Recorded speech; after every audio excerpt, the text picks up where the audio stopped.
হ্যাঁ, থাম্বনেল দেখে ঠিক বুঝতে পেরেছো।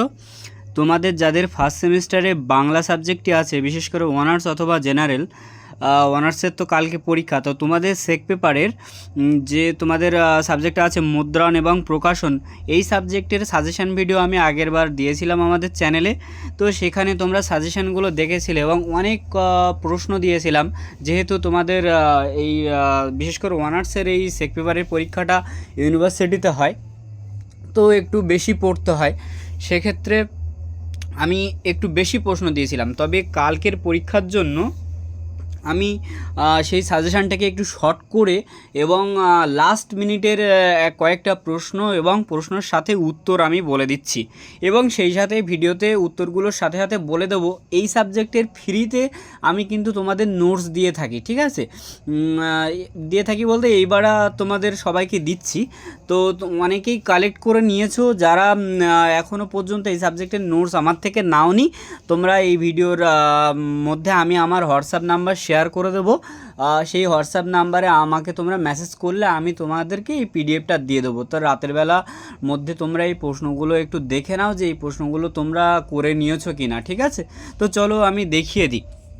ফার্স্টে দেখো, এই সাবজেক্টের তোমাদের প্রশ্নপত্র বা কেমন কী হবে সব ইন ডিটেলস তোমরা জানো, সিলেবাসটা আমি আর বিস্তারিতভাবে বলছি না, আমি একটু প্রশ্নগুলো এক মাথা দিয়ে বলে যাই, ঠিক আছে? যেমন প্রথম প্রশ্ন হচ্ছে পাণ্ডুলিপি কাকে বলে, পাণ্ডুলিপির গঠনের বিভিন্ন বিভাগ বা দিকগুলো আলোচনা করো। তো এই পাণ্ডুলিপির এই যে প্রশ্নটা আমি ফার্স্টে রেখেছি, এই প্রশ্নটা কিন্তু মোস্ট ইম্পর্ট্যান্ট আছে। আমি ফার্স্টের দিক থেকে যে প্রশ্নগুলো বলে যাবো সেই প্রশ্নগুলো আগে থেকে রেডি করবে, ঠিক আছে? এর উত্তরগুলো একটু তোমরা এখান থেকে দেখে নিও, অথবা আমাকে তোমরা পার্সোনালি মেসেজ করে তোমরা কিন্তু হোয়াটসঅ্যাপ নাম্বারে আমার এটা দেখে নিও, ঠিক আছে? তার পিডিএফটা নিয়ে নিও। সেকেন্ড প্রশ্ন দেখো, একটা সার্থক পাণ্ডুলিপি তৈরি করতে গেলে কোন কোন বিষয়গুলো থাকা প্রয়োজন, বা একটি সার্থক পাণ্ডুলিপি লেখার নিয়মগুলি কী, ঠিক আছে? এই একটা প্রশ্ন মোস্ট ইম্পর্ট্যান্ট আছে। থার্ড প্রশ্নটা দেখো, থার্ড প্রশ্নটা হচ্ছে একটি পাণ্ডুলিপি গ্রন্থ আকারে প্রকাশ করার জন্য কোন কোন কাজগুলো অবশ্যই করতে হবে সেগুলো আলোচনা করো, ঠিক আছে? আমাদের নোটসের অ্যান্সারগুলো কিন্তু যথেষ্ট সুন্দরভাবে আলোচনা করা আছে, একটু দেখে নিও, ভালোভাবে পড়লে ভালো মার্কস পাওয়া যাবে।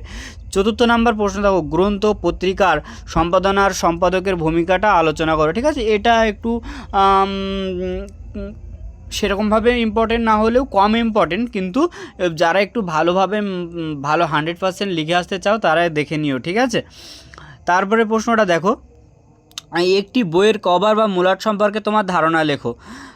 তারপরে প্রশ্ন দেখো যে বাংলা বানানে নানা রকম সমস্যা নিয়ে আলোচনা করো। এটা মডিউল 2 এর এই প্রশ্নটাও কিন্তু মোস্ট ইম্পর্টেন্ট, ঠিক আছে? তাহলে আমি ফার্স্ট মডিউল থেকে দেখো প্রথম 3টে বললাম মোস্ট ইম্পর্টেন্ট, আর সেকেন্ড মডিউলে ফার্স্ট বলে দিচ্ছি যে কোন কোন প্রশ্নগুলো মোস্ট ইম্পর্টেন্ট আছে।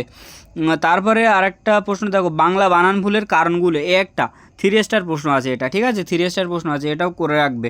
তারপরে চতুর্থ প্রশ্ন দেখো যে বাংলা বানান ভুলের প্রতিকার বা বাংলা বানান ভুল শিক্ষাদানের উপায়গুলো আলোচনা করো, ঠিক আছে? বা বাংলা বানান ভুলের ক্ষেত্রে শিক্ষকের ভূমিকা, বানান ভুল ঠিক করার জন্য শিক্ষকের যে ভূমিকা, এই প্রশ্নটাও তোমরা করে রাখবে, ঠিক আছে?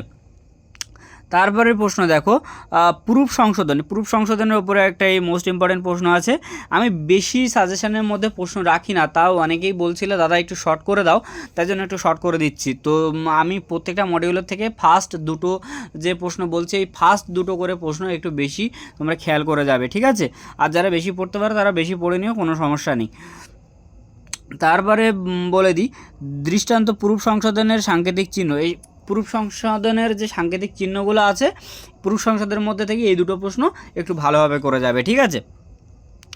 তারপরে দেখো যে 5 নাম্বারের প্রশ্ন, প্রুফ সংশোধনের মধ্যে দুটো প্রশ্ন দিয়েছি, ঠিক আছে? 5 নাম্বারে কয়েকটা প্রশ্ন দেবো। 5 নাম্বারে প্রথম যে 10টা প্রশ্ন বলবো, এই 10টা প্রশ্ন ভালো করে রেডি করে যাবে, ঠিক আছে? আর ভাবতে হবে না।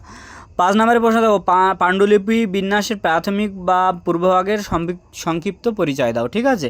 এই একটা প্রশ্ন আছে। তারপরে তোমার দ্বিতীয় নাম্বার প্রশ্ন হচ্ছে তোমার সম্পাদনা কাকে বলে, ঠিক আছে? সম্পাদনা কাকে বলে, এই তো দ্বিতীয় নাম্বারের প্রশ্নটা হচ্ছে এটা, সম্পাদনা কাকে বলে, ঠিক আছে? তৃতীয় নাম্বারের প্রশ্নটা দেখো যে শিরোনাম পৃষ্ঠা বা অর্ধ শিরোনাম পৃষ্ঠার পার্থক্য লেখো, ঠিক আছে? এটা হচ্ছে তৃতীয় নাম্বারের প্রশ্ন। চতুর্থ নাম্বারের প্রশ্নটা দেখো, যে তোমার মুখবন্ধ বা প্রাকথনের মধ্যে পার্থক্য দেখো, এটা একটু কম ইম্পর্টেন্ট হলেও এটা কিন্তু যারা একটু 100% লিখে আসতে চাও তোমরা একটু দেখে নিও। পঞ্চম নম্বরের প্রশ্নটা আবার মোস্ট ইম্পর্টেন্ট আছে। পঞ্চম নম্বরের প্রশ্নটা কী আছে দেখো, সম্পাদক এবং সম্পাদনার মধ্যে পার্থক্য লেখো। ঠিক আছে, এই ধরনের প্রশ্ন 5 নম্বরে বেশি আসে। কপিরাইট ভঙ্গের প্রতিকার কি, এই একটা প্রশ্ন মোস্ট ইম্পর্টেন্ট। এটা কিন্তু আমার কাছে যারা অনলাইন বা অফলাইন ব্যাচ টিউশন পড়ো তোমাদেরকে কিন্তু আমি এটা হাতে লিখে বুঝিয়ে দিয়েছিলাম এবং খুব ডিটেলসে বুঝিয়ে দিয়েছিলাম। কপি এবং তোমাদের প্রুফ সংশোধনের যে চিহ্নগুলো ক্লাসে বলে বলে দিয়েছিলাম ওগুলো কিন্তু খুব ভালোভাবে রেডি করে যাবে, কারণ ওগুলো কিন্তু প্রশ্ন আসবেই। গ্রন্থপঞ্জির লক্ষ্য বা উদ্দেশ্য সম্পর্কে লেখো, এটা হচ্ছে 7 নম্বরের প্রশ্ন। 8 নম্বরের প্রশ্ন কি আছে দেখো, বইয়ের শ্রেণীবিভাগ করো। ঠিক আছে, 9 নম্বরের প্রশ্ন আছে পাণ্ডুলিপির শ্রেণীবিভাগ করো। 10 নম্বরের প্রশ্ন কি আছে দেখো, 10 নম্বরের প্রশ্ন আছে একজন উপযুক্ত প্রুফ রিডারের কী গুণ থাকা উচিত। এই মাত্র 10টা প্রশ্ন 5 নম্বরে রেডি করে যাও। আর 15 নম্বরের জন্য যে প্রশ্নগুলো বললাম প্রথমের প্রত্যেকটা মডিউল থেকে ফার্স্ট 2-3টে প্রশ্ন একটু ভালো করে রেডি করে যাবে। ঠিক আছে, আর আমি এই ভিডিওর মধ্যে দেখো নাম্বার অ্যাড করে দিয়েছি, তোমরা হচ্ছে আর কি নাম্বারটা আমাকে হোয়াটসঅ্যাপ করো, কল করবে না কেউ। ঠিক আছে, আমি তোমাদেরকে চেষ্টা করব, আমাদের যে চেষ্টা করব না দিয়েই দেবো, যে আমাদের ফ্রিতে যে পিডিএফ আছে এই সাবজেক্টের এই নোটস, তো আমি তোমাদেরকে